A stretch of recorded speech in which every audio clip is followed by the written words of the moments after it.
Hey, good morning, everybody. How's everybody doing today? It is Monday morning, October 27th. I cannot believe it. I'm looking out my window and there is frost on a lot of stuff. So it is chilly out there. Um, my furnace has been running. It's definitely in fall now. So, anyhow, we're going to be going through Romans 11 this week. And today we are going through Romans 11 verses 1 through 6. Um, oh, the week's theme is God's future plan, and and the theme for today, or the thought, is God has not rejected His people. So that's what we're going to be looking at. Um, so I'm going to jump right in and read verses 1 through 6. Um, and again, this is Paul in Romans. This is Paul speaking. Um, so, I say then, God has not rejected his people, has he? May it never be. For I too am an Israelite, a descendant of Abraham, of the tribe of Benjamin. God has not rejected his people, whom he foreknew. Or do you not know what the scripture says in the passage about Elijah, how he pleads with God against Israel? Lord, they have killed your prophets, they have torn down your altars, and I alone am left, and they are seeking my life. But what is the divine response to him, to Elijah? I have kept for myself 7,000 men who have not bowed the knee to Baal. In the same way, then there has also come to be, at the present time, a remnant according to God's gracious choice. But if it is by grace, it is no longer on the basis of works. Otherwise, grace is no longer grace. So that's verses 1 through 6. So,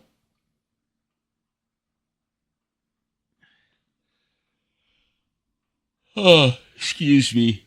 Oh, man. So if we look in verse 5 here, and, I guess I would start off with that. Um, and this idea of God not rejecting his people, the Israelites, even though they have rejected him, um, rejecting Christ. So in verse 5, in the same way then,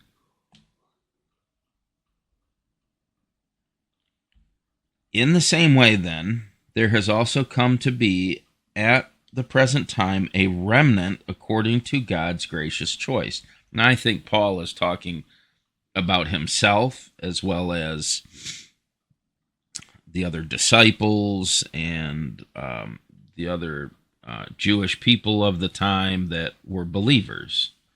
So, and that's all according, and he acknowledges, and that's specifically according to God's gracious choice. So, I guess that's what I would start with in saying God has not rejected his people.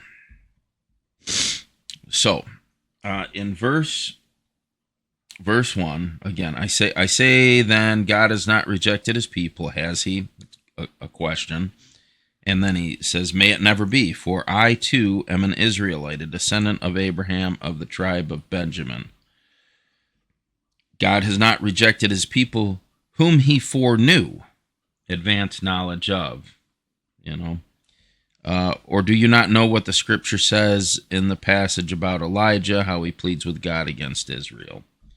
Even a prophet of God, an Israelite, is praying against Israel because of them rejecting God in the Old Testament, overturning altars and worshiping Baal or Baal. So, what I wrote here as I was reading through these verses earlier is the question: is God sovereign in his decisions and authority, working all things together for his good? And if we ask ourselves that question, I would say that we would all, by and large, say yes. I mean, there's times where we're in our human, we try to make sense of what goes on in the world, and we have to understand, at least, not even understand, we just need to accept the fact that God and what he is doing is above and beyond what we can even comprehend. So it's up to us to follow, not to question, not to dictate how God's plan is supposed to come together. So when let me put it this way: when I say, I don't know if God has it right on this one, I think that maybe things should be going this way. And, that never works out, of course. And then, I learn that, oh, wait a minute, God had a sovereign plan for me in whatever it was in my life that was working out. So time and time again, I've seen that. But sometimes it takes a long time to see that, unfortunately. Just meaning that I become stubborn, hard-headed, and say, no, I really think it needs to be this way. No, it needs to be this way. So I think we all learn at our own pace, and some days I'm like a turtle. So ultimately, God has not rejected his people or forgotten about them in the verses here. And specifically,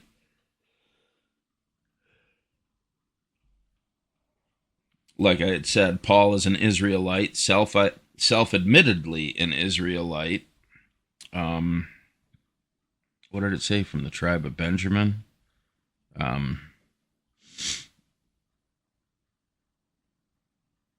Yes, a descendant of Abraham of the tribe of Benjamin. So, and that just specifically shows proof that God has not forgotten his people. In verses 3 and 4, Lord, they have killed your prophets, they have torn down your altars, and I alone am left, and they are seeking my life. But what is the divine response to him? I have kept for myself, this is God speaking, I have kept for myself 7,000 men who have not bowed the knee to Baal. So, and that is specifically because God has kept them. And how would I say that? I have kept for myself 7,000 men. So actively keeping them. So they have not bowed to Baal, and they're not worshiping another god and tearing down altars and all of those things. So God preserved those people from that. And why does God choose this person for this and this person for that? Because it's his divine authority. That's why. Okay? And when you question that, you're just keep in mind you're questioning God. And who are you to question God? That's all I can tell you. I, I mean, every time I've had this discussion,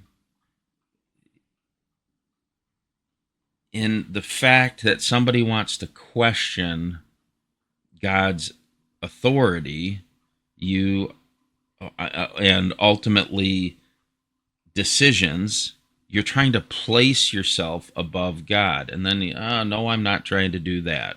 Well, then don't ask those questions, because it's up to God how he wants to do what he does. So, my job is to accept it and live for his glory. That's my job. So, it's pretty. Now, whether we can accept certain things in our lives as we go along, that's a different thing. But it's, we have very limited understanding. I mean, think about that. God is the designer of the universe, what we understand to be the universe, and so that's what I can say.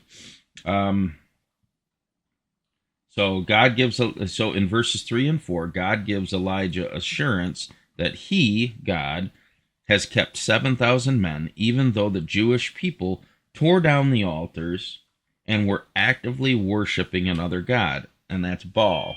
And that's in 1 Kings verse 18. In particular, if you go and you read that, it references what was going on at that time. And so when we get into verses 5 and 6, in the same way, then, there has also come to be at the present time a remnant according to God's gracious choice. But if it is by grace, it is no longer on the basis of works. Otherwise, grace is no longer grace. Okay? So, in these two verses, Paul acknowledges God's gracious choice to preserve a remnant or a remainder of his people in that present time, and even now,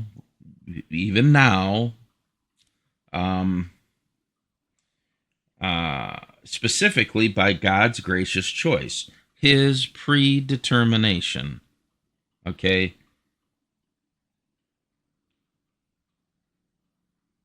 Verse 6, but if it is by grace, it is no longer on the basis of works. So, in saying that, it is by none of our doing, humans. It is by none of our doing. So 0%. It's interesting. Yesterday at church, yesterday in the evening, the pastor was talking a little bit about this. It's what the scripture says. Is it by 1%, 2%, 5, 10% of our doing? According to the scriptures, it is by 0% of our doing. So it is by God's gracious choice. None of our doing. And in saying that, it's not on the basis of works. Otherwise, grace is no longer grace. So in just saying that, grace, it's emphasizing more so how much more grace God has shown by preserving his people. Right? And so in saying that, it got me to thinking about us as believers, not even specifically Israelites, or Jewish people as believers. It got me thinking about just believers and how God preserves us. How God preserves us regardless of, I shouldn't say regardless, but how God preserves us, even though when we make choices to do whatever we do, to be in a sinful state, or to be doing the different things that we do. And I mean, God could just gone. It's all done with, but God preserves us for his glory. So, and according to his purpose. So God shows grace and preserves us according to his purpose. So, does well, what is his purpose? Well, does the clay tell the potter what to do? Are we going to dictate to God this is how it should be? I mean, every time that we worship, or every time that we try to elevate ourselves into, I don't know, how would you call it? Little gods, right? God-like positions. We're taking away from God ultimately. So, I think in anything that you're involved in, you have to be extremely careful to what point do you elevate it. I mean, for me, I study AI and I study all of that. And many people would call AI just a tool. And I think in part it is just a tool. But when we're elevating it so much, does it become something that we worship? I just think you have to be, and there are people that do, I think it can take you down a path of misunderstanding of what God has really prepared us for. Now that's going way deep, but for some people it goes way deep, So, but then I started thinking about this Elijah and the Israelites. I asked myself, what altars have I torn down in the past when I didn't get what I wanted? I think for myself, I've done a lot of, or tried to do a lot of deal making with God, and saying, well, if I do, or if you do this, or whatever, if I do this, can I get this out of the deal? And and thinking in my mind, oh, that's okay to do that, or to try to issue, I guess, an ultimatum, or try to come to an agreement with God, saying, if you give me this, then I'll do this, So, and then when I didn't get what I wanted, then I just, went off and wasn't following God, or however you want to put that. So then my next thought was, well, out of God's sovereign choice, how has he preserved me?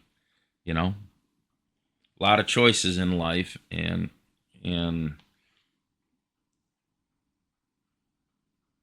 through a lot of experiences, God has preserved me. And it has not been out of my, because I was a good person or anything. It's just God has preserved me.